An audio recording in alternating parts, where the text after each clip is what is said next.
कहानियों की अनोखी दुनिया।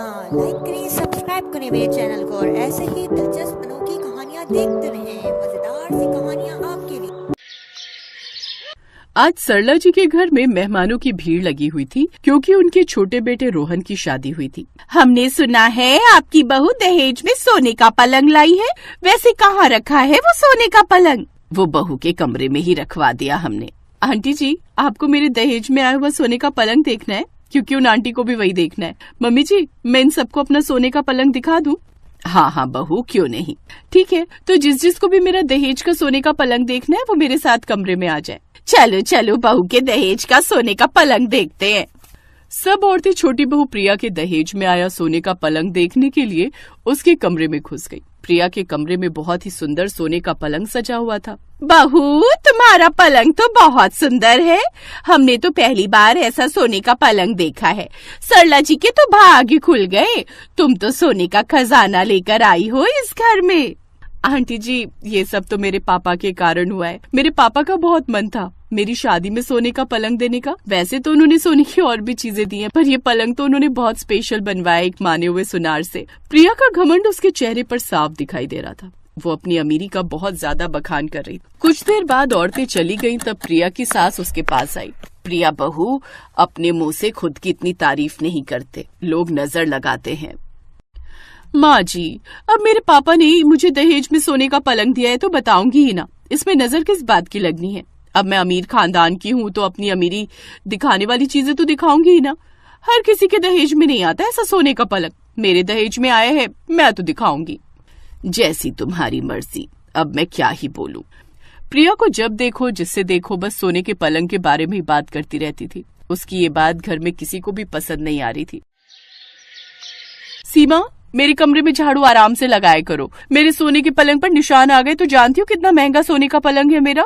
भाभी, इस घर में मैं इतने सालों से काम कर रही हूँ, मुझे रेखा भाभी ने कभी नहीं बोला। आपको जब से सोने का पलंग आया है आप मुझे ये बात 50 बार बोल चुके हो। मुझे काम ही नहीं करना इस घर में। जब देखो टोका टोकी चिल्लम चिल्ली शुरू हो गई है।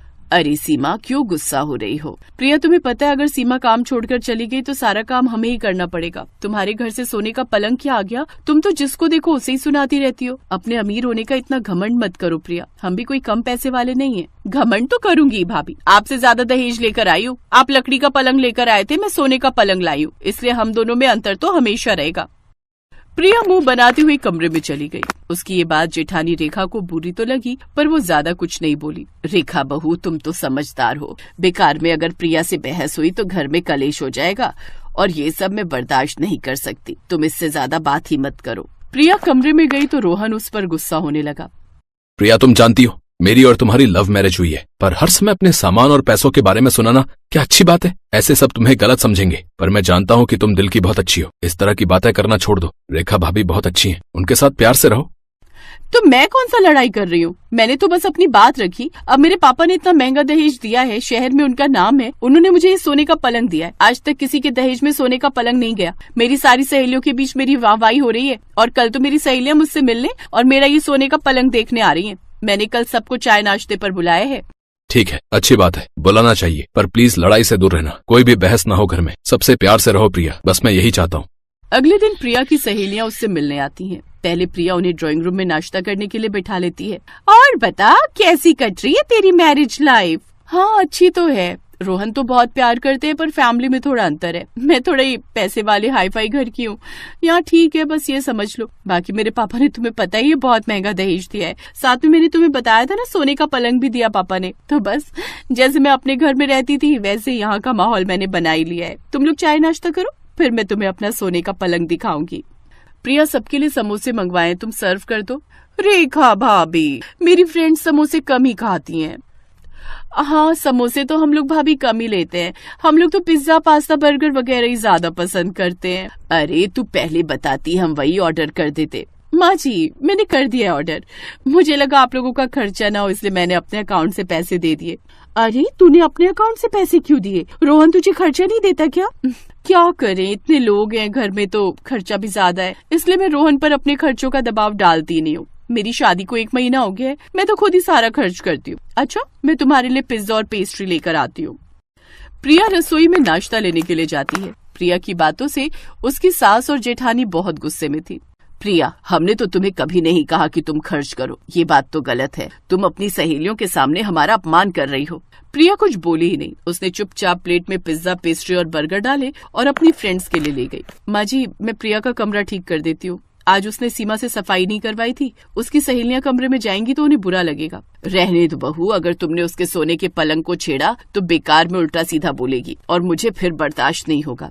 कोई बात नहीं, पर कमरा बिखरा हुआ भी तो अच्छा नहीं लगता ना, मैं कर आती हूँ ठीक। रेखा प्रिया का कमरा ठीक करने के लिए जाती है। रेखा सोने के पलंग की चादर ठीक कर रही थी, तभी पलंग के साइड में रखा हुआ पानी का गिलास गिर जाता है। रेखा कपड़े से पलंग पर गिरा पानी पोंछने लगती है, पर उसे ऐसा कुछ दिखाई देता है जिसे देखकर वो दंग रह जाती है। रेखा प्रिया की अलमारी में से एक साड़ी खींचती है और पलंग के साइड में बिछा देती है। तभी प्रिया अपनी सहेलियों को लेकर कमरे में आ जाती है। पलंग पर बिछी साड़ी को देखकर प्रिया गुस्से में आ गई थी, पर वो अपनी सहेलियों के सामने कुछ नहीं बोली। ये देखो, मेरे सोने का पलंग तुम्हें कैसा लगा? ये तो बहुत सुंदर है। प्रिया, सचमुच तेरे पापा ने दहेज में ये सोने का पलंग बहुत सुंदर दिया है, पर इस पर साड़ी क्यों बिछा रखी है? ये साड़ी तो तुम्हारे पलंग की शो खराब कर रही है। एक सेकेंड, गलती से काम वाली रख गई हो कि मैं हटा देती हूँ। अरे नहीं प्रिया, मैं बाद में हटा दूंगी, रहने दो। तुम अपनी फ्रेंड्स को लेकर बाहर जाओ, मैं ठीक करके आती हूँ। फ्रेंड्स के जाने के बाद प्रिया रेखा पर भड़क पड़ी, पर जब उसे सच्चाई पता चली कि रेखा ने साड़ी क्यों फैलाई थी तो वो बहुत शर्मिंदा हुई और उसने फौरन अपने पापा को कॉल किया। उसके पापा आए तो साथ में वो सुनार भी आया। सच्चाई तो ये थी कि जूलर ने उन्हें बेवकूफ बनाया था। सोने का पलंग नकली सोने का था। रेखा ने जब पलंग से पानी साफ किया तो साथ में गोल्डन पॉलिश भी उतर गई, पर उस समय रेखा ने स्थिति को संभाल लिया और किसी के सामने सच्चाई नहीं आने दी। पापा, मैं इन सबको इतना गलत बोलती थी। मैंने हमेशा इस सोने के पलंग के लिए न जाने इन सबको कितना सुनाया, पर आज मैं अपने किए पर बहुत शर्मिंदा हूँ। आई एम सॉरी भाभी, आई एम सॉरी माँ जी। आज भाभी ने मेरी फ्रेंड्स के सामने मेरी इंसल्ट होने से बचा ली। थैंक यू भाभी। किशोरी लाल, मैंने तुमसे भरोसे पर सोने का पलंग बनवाया था, पर तुमने नकली पलंग देकर ठीक नहीं किया। इंस्पेक्टर साहब, इस चोर को ले जाइए। न जाने इसने और कितने लोगों को ठगा है नकली सोना बेचकर। कोई बात नहीं बहू, तुम्हें अपनी गलती का एहसास है, ये बहुत बड़ी बात है। प्रिया को अपनी गलती का एहसास था, इसलिए उस दिन के बाद उसने अपने स्वभाव को बिल्कुल बदल लिया, जिससे उसे ससुराल में प्यार और सम्मान दोनों मिले।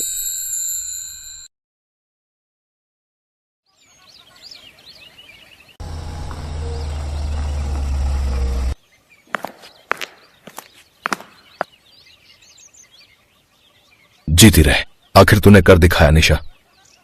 हाँ पापा। इतना कहकर निशा अपने सामने खड़े आदमी को सल्यूट करती है और तभी वहाँ खड़े सारे मोहल्ले वाले निशा और राम के लिए जोर जोर से ताली बजाने लगते हैं। तालियों की गड़गड़ाहट से पूरा मोहल्ला गूंजने लगता है। तालियां रुक नहीं रही थी और उन तालियों को सुनकर राम कहीं खो जाता है। राम को याद आता है जब वो कॉलेज में था और गाना गा रहा था, तब पूरे हॉल में उसके लिए ऐसे ही तालियां बज रही थी। हर कोई उसकी तारीफ कर रहा था, पर राम तो बस संध्या को ही देखे जा रहा था।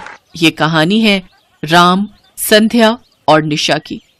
उस दिन संध्या, संध्या, आज मेरी परफॉर्मेंस है, तुम आओगी ना? क्यों? मैं क्यों आऊं? तुम आओगी तो मुझे अच्छा लगेगा। अच्छा ठीक है, मैं सोचूंगी। संध्या और राम एक ही कॉलेज में पढ़ते थे। संध्या देखने में बहुत ही सुंदर थी और बहुत समझदार और संस्कारी भी थी। राम उसे दिल ही दिल में पसंद करने लगा था। ये बात संध्या भी जानती थी, लेकिन राम उससे कह नहीं पाता था। उस दिन शाम को परफॉर्मेंस के बाद राम ने बड़ी हिम्मत करके संध्या से कहा, संध्या, मैं तुमसे कुछ कहना चाहता हूँ। रहने दो राम, मैं जानती हूँ कि तुम मुझसे क्या कहना चाहते हो। देखो, जो तुम सोच रहे हो ना, वो कभी नहीं हो पाएगा। पर दिक्कत क्या है? मैं पढ़ाई लिखाई में अच्छा हूँ, अच्छा गाना गाता हूँ, मेरे पिताजी नौकरी करते हैं, फिर तुम क्यों नहीं मान रही? मैं नहीं, मेरे पिताजी नहीं मानेंगे राम। वो एक छोटे से किसान हैं। वो चाहते हैं कि मैं और मेरी बहन पढ़ लिख कर कुछ बड़ा करें। और रही बात शादी की, तो वो कभी भी अपनी जात बिरादरी से बाहर जाकर मेरी शादी नहीं करेंगे। पर जमाना बदल गया है संध्या, अब ये जाति बिरादरी के बारे में मैं भी नहीं सोचती राम, पर मेरे पिताजी सोचते हैं। वो वैसे भी बीमार रहते हैं, मैं उन्हें किसी भी तरह की तकलीफ नहीं देना चाहती। इतना कहकर संध्या वहां से चली गई। पर राम संध्या से बहुत प्यार करता था और हर हाल में उससे शादी करना चाहता था। संध्या के मना करने के बावजूद वो नहीं माना और किसी तरह संध्या का पीछा करता हुआ उसके घर तक पहुंच गया। शहर से लगे एक गांव में वो एक कच्चा मकान था। उस घर की हालत बहुत ही खराब थी। उस कच्चे घर को देखकर राम हैरान रह गया कि संध्या किस मुश्किल दौर से गुजर रही थी। वो जैसे ही घर के अंदर आया तो उसने देखा कि संध्या अपने पिता को दवाई पिला रही थी और उसकी छोटी बहन पास में ही चूल्हे पर खाना बना रही थी। राम, तुम यहाँ? मुझे बस तुम्हारे पिताजी से कुछ बात करनी है। कौन है संध्या? कोई नहीं बाबा, वो मैं राम हूं। नमस्ते। नमस्ते। मैंने तुम्हें पहचाना नहीं बेटा। जी, मैं आपकी बेटी संध्या के साथ कॉलेज में पढ़ता हूं। अंकल जी, मैं आपकी बेटी से बहुत प्यार करता हूं और उससे शादी करना चाहता हूं। इस घर की हालत देख रहे हो बेटा, मैं तुम्हें क्या दे पाऊंगा?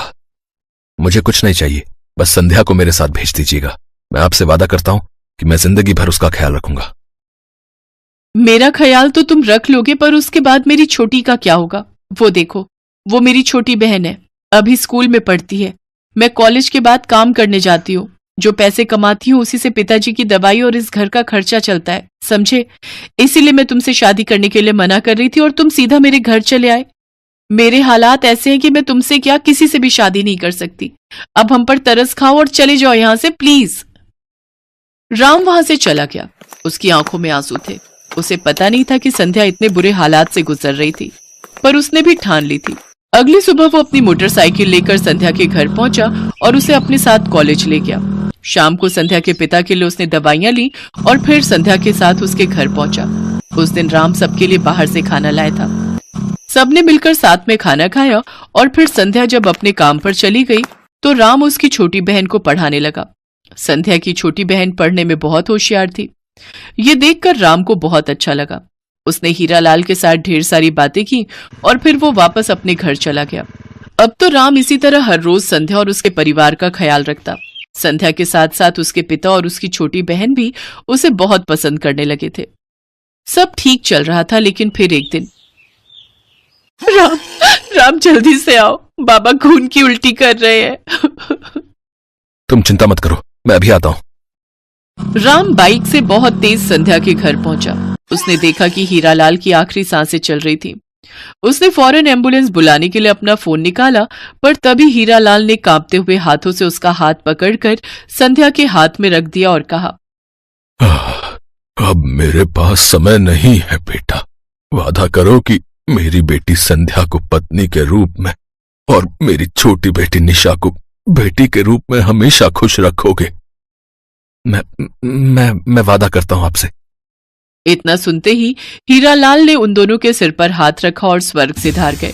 कुछ दिनों बाद ही राम ने मंदिर में संध्या से शादी कर ली और वो संध्या और उसकी छोटी बहन को लेकर अपने घर चला गया।